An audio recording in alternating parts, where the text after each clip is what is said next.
This show is brought to you by Go Live TV. Download the app now. Welcome. Joe Volpe, publisher of Corriere Canadese, here on behalf of Go Live TV and Corriere Media Group for today not so much a comment as it is an information item to all of our viewers and all of our readers. So what is it about? Well, it's about the fact that the CRTC is about to make a very important announcement, and we wanted to bring you up to date on it. And so what's the important announcement about? Well, here we go. It's about the CRTC, Canada's Radio and Television Commission. It's about to give a news license that will provide substance for Canada's character and personality, at least over the airwaves. Now, as many of our readers, hard copy and online, will know, Corriere Canadese, under the rubric of Corriere Media Group, CRCMG, submitted an application to the CRTC for a television license. It seems like forever ago, but it was only in November of 2017. The publication of the decision on that is imminent in the next few days. The CRTC, in its issuance of the call, which is a request for proposals from interested parties, identified the need for a multilingual, multi-ethnic news and current affairs programming from a Canadian perspective. Now, the successful applicant would need to meet the requirements that satisfied this need. Now, in our view at Corriere Canadese and Go Live TV, the CRTC imposed this directive condition, amongst others, because the non-Anglophone, non-Francophone community of Canadians, otherwise known as allophones, that comprises 22% of the total population of the country, according to the latest StatsCan figures. That allophone community has little access to Canadian-produced news and current affairs in the language and the expressions reflective of their experience in Canada. Second reason why the CRTC decided this is that Omni, the broadcaster with a mandate to provide some of this invaluable content, walked away from its obligations in 2015 and shut down what little news they provided, laying off many of its staff as a consequence. Now, 7 other applicants responded to the call. 2 of them, NDVG and ECG, are essentially technology companies offering a streaming service and a translation opportunity for content producers. We're a content producer. One other, Amber, is a West Coast radio broadcaster, but not a news generator or creator.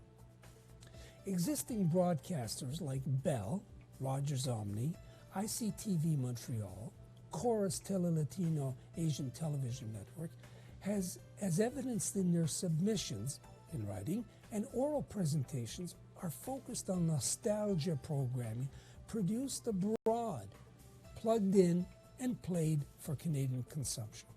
It's cheap and it's foreign made. Ours is based on a different approach and a different set of values. News from a Canadian perspective is fundamental. It's a fundamental element of the broadcasting system that must be available to all Canadians in the most affordable manner. That's why our typical broadcast day of 18 hours, that's 36 1/2-hour units, has 12 1/2 hours of programming on a weekday that will be original, first-run, Canadian-produced news. A further 2 hours will be allocated for rebroadcast of the late evening news in the early morning hours, right between 6 and 8, of the following day, for a total of 14 1/2 hours. In other words, 29 half-hour units, comprising 80.5% of the day dedicated to news and current affairs. Now, I'm going to put up a chart in a second, but it will compare the costs and benefits offered by each of the applicants. It is based on the monthly additional fee to be charged to each subscriber. So if you've got a satellite or you've got a cable, you're paying a monthly fee. Roughly 10 million of us fall into this pattern. By way of comparison, just before we go to the chart, subscribers to Rye TV in Canada, in Ontario in specific, pay an average of $5.99 a month for their local cable or satellite provider. So here, for example, is that chart. Now, if you'll see from this chart, we have the 8 applicants. We're the ones that are highlighted in yellow. So we're asking for, and the CRTC will provide whoever wins this license, what you see on the left column.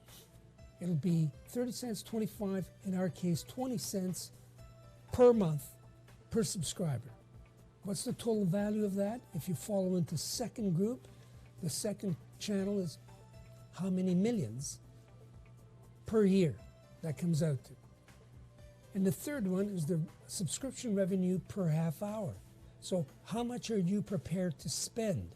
So you're prepared to spend, we're prepared to spend $1,827 per half hour to produce what we're going to produce. Take a look at what the others will have to spend. The percentage of news per 18-hour day. Our program, compare that to everybody else. Our program is 80.5% of the full schedule is for news as per the request of the CRTC. Nobody else comes even close. And how many languages will be served by that proportion? That's the last column. Take a look at that. Of all of those applicants, we propose to serve 20 of them every day, 1/2 hour minimum each. The only one that comes close is ECG, but what they're doing is they're providing 25 translations of very brief transmissions, but not necessarily news. As you can see, the percentage for them of news is 31. Chorus, Tele-Latino, 4 languages, 23% of the day for news. Rogers Omni, 33% for news, only 6 languages served. So Corriere Canadese, Go Live TV want to serve 20 languages per day, each one of them a minimum of half hour apiece. So we'll continue. So the program on the weekend will differ slightly. Only 52% of the Saturday-Sunday schedule will be dedicated to news and current affairs. 47% of the schedule will be devoted to programs exhibiting works by Canadian independent producers, including short documentaries and perhaps even one full-length first-run Canadian movie. People who watch us on Go Live are going to have an opportunity to see an interview with an artist, an interview with a writer. I think that went live to tape a few minutes ago. Corriere has the facilities to expand within our central newsroom, both here in Toronto, downstairs, our current site to accommodate teams of producers and journalists from all 20 language groups. And there's ample studio space for staging productions by independent producers who have expressed their willingness already to work with us. Some of them already come on Go Live. You see them every day. Furthermore, we have arrangements for the use of state-of-the-art studios and transmission facilities in Vancouver, Calgary, Vaughan, and Montreal. We've already partnered with people who broadcast and ethnic programming for other ethno-linguistic groups. In other words, we're ready to hit the ground running. In the application entitled BNC 2018-127, the CRTC called for a proposal that would fill what it recognizes as a need for a news and public affairs channel that would also provide ethnic programming to a multi-ethnic, multilingual community. It's a big community. 22% of the country fits into that definition. This is to be accomplished, according to the CRTC, from a Canadian perspective and using Canadian independent producers to the fullest extent possible. We're already doing some of that. Corriere stands alone as the applicant with the greatest reach in an allophone community, rich with journalistic, creative, cultural experience and expertise to satisfy the conditions of the call. All we're doing is we're just waiting for the announcement to be made.